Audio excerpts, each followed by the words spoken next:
क्या नाम है आपका? जया तिवारी। क्या हुआ था आपके साथ? बातें हमारे साथ बहुत हुई हैं, पर जितना सहनीय था हम सहे, जितना नहीं सहनीय है उसके लिए हम आवाज़ उठा रहे हैं। हमारे आवाज़ को दबाने की कोशिश की जा रही है। हमारे ससुर हमसे उल्टा सीधा डिमांड कर रहे हैं, जिसको हम बिल्कुल हम नहीं चाहते कि ये सब हम उनकी डिमांडों को माने, पूरा करें, और हमसे ये सब नहीं होगा। इसके लिए हमारे साथ में अन्याय किया जा रहा आपके ससुर आपके साथ गलत संबंध बनाना चाहते हैं? है। बिल्कुल चाहते हैं, और इसी वजह से आज हम यहाँ पे बैठे हैं और आप हमसे सवाल कर रहे हैं। हाँ, कहाँ शादी हुआ था आपका? हमारी शादी हुई थी श्रीकरपुर हुई थी। गुटनी थाना क्षेत्र के अंतर्गत आता है श्रीकरपुर गांव, वहीं पे हमारी शादी हुई थी। कब हुई थी? 2012 में हुई थी मेरी शादी। शादी को 12 साल हो गए। कैसे आपको पता चला कि हमारे साथ गलत संबंध बनाना चाहते हैं? हमारी सासू माँ के घुटनों का ऑपरेशन हुआ था 2020 में। उसी समय हमसे उल्टी सीधी बातें करने लग गए। जैसे हम चाय लेके जाएं तो तुम हमको अच्छी लगती हो, और जो लड़की हमको पसंद आती है वो मेरी होती है, ऐसा करके बातें करने लग गए। तो हमारे समझ में आ गया कि कोई भी समझ जाएगा, लड़कियों के पास इतना क्षमता होता है कि वो समझ जाएं कि हम्म, किसकी नज़र हमारे ऊपर कैसी है। तभी हम समझ गए थे। उसके क्या बाद आपके ससुर का क्या नाम है? मेरे ससुर का नाम श्री नारायण तिवारी है। अभी मतलब कि आपके बच्चे कहाँ हैं? हमारे बच्चों को अपने पास रखा गया है, हमें मजबूर करने के लिए अपने हमारे बच्चों को अपने पास में रखा गया है। बिल्कुल इसीलिए रखा गया है हमारे बच्चों को अपने पास में। और लाने के लिए बोली है उनसे बच्चों को? बोले हैं, एफआईआर दर्ज करवाए थे, पर कहीं हमारी सुनवाई नहीं हो रही है, कोई हमारी बात नहीं सुन रहा है। अपना टारगेट डन करने के लिए हमारे बच्चों को मोहरा बनाया जा रहा है, हमारे बच्चों के भविष्य के साथ में खिलवाड़ किया जा रहा है। पता नहीं क्या हो रहा है हमारे बच्चों के साथ में, अभी हमको पता नहीं है कैसे हैं हमारे बच्चे, क्या कर रहे हैं, कैसे रह रहे हैं, अभी हमको ये भी नहीं पता है।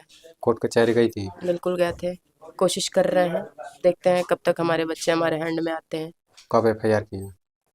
एफआईआर हम एप्लीकेशन दिए थे 30 तारीख को, 29 का मामला था। उस समय मारपीट हुई थी हमारे भाई के साथ में, तो हम उस समय नर्वस हो गए थे। हम सुबह सुबह एप्लीकेशन दिए, अगली सुबह एफआईआर दर्ज हुआ, और उसके बाद भी अभी कोई सुनवाई नहीं है। वहाँ पे मिलके लीपापोती हो रही है। ऐसा नहीं ना है कि उनके ऊपर गलत आरोप लगा रही है? बिल्कुल, क्यों गलत आरोप बिल्कुल नहीं लगा रहे हैं। गलत आरोप क्यों लगाएंगे हम? हमको आरोप लगाना होता तो हम यही कहते कि हमारे साथ 2012 से ही घटनाएं हो रही हैं। क्यों हम क्यों आरोप लगाएंगे? अपने घर की इज्जत कोई लेके आता है तो बहुत मजबूरन आता है, और अब हम बहुत मजबूर हैं, लाचार हैं। अभी भी हमारे आवाज़ को दबाने की बहुत कोशिश की जा रही है, लेकिन एक औरत कितना बर्दाश्त करेगी, कितना सहेगी? उस घर में और भी तो बहुएं हैं। तो कहाँ रहती हैं वो? नहीं वो रहती? घर में नहीं रहती हैं, पहली बात तो ये है। दूसरी बात ये है कि बड़े घर की लड़कियां हैं, हम एक छोटे परिवार से आते हैं। हमारे पिताजी की मानसिक स्थिति खराब होने की वजह से 16 साल से हमारे पिताजी लापता हैं। दहेज इस दहेज का कोई मामला नहीं ना? नहीं, दहेज का मामला तो उस समय दहेज नहीं लिए थे, लेकिन शादी के बाद उन्होंने मांगा था। 10 कट्ठा जमीन मांगे थे। जमीन नहीं देने पे बहुत सारी बातें हुई थी, हाथ का नस वस भी काट लिए थे, फिर भी हम वो भी बर्दाश्त कर पाए थे। हम वो भी हम सोचे चलो हमारे लिए इतना बवाल हो रहा है तो ठीक है, और वो भी हम बर्दाश्त कर लिए थे। लेकिन लास्ट में जब हमारे हमारे ही बच्चों से, हमारी इज्जत से सौदा किया जा रहा है, ये हमको मंजूर नहीं। इसके लिए हम आवाज़ उठाए हैं, भरपूर कोशिश की जा रही है हमारी आवाज़ को दबाने के लिए। देखते हैं कितना कौन दबा पाता है, कितना ऐसा दबा नहीं ना पाता है है। कि दहेज के लिए आपको प्रताड़ित किया जा रहा है? एक दहेज अलग चीज होती है, और भेड़ियापंती अलग चीज होती है। आप दहेज दहेज को ऐसे ही पूरा करेंगे? दहेज आपको उस समय बताना चाहिए कि हमको दहेज चाहिए, लेकिन बाद में डिमांड किया गया, दहेज नहीं, हमारी मम्मी नहीं दी, जमीन मांगा गया। उस समय भी बहुत सारी बातें हुई थी, जितना सहनीय था उतना हम सहे। अब बाकी बर्दाश्त से बाहर की चीजें हैं तो हम आवाज तो उठाएंगे ही। हस्बैंड आपके क्या करते हैं? हमारे हस्बैंड हमारे साथ में हैं। क्या बोले इस मामले पे? वो अब कोई माता पिता अपने बच्चों से दूर रहेगा तो क्या बोलेगा, क्या कहेगा? बच्चे आपके कितने बड़े बड़े हैं? मेरे बच्चे, एक बच्चा मेरा 10 साल का है, बड़ा वाला, छोटा वाला 8 साल का है। वो लोग नहीं बोलते हैं कि माँ के पास जाना है?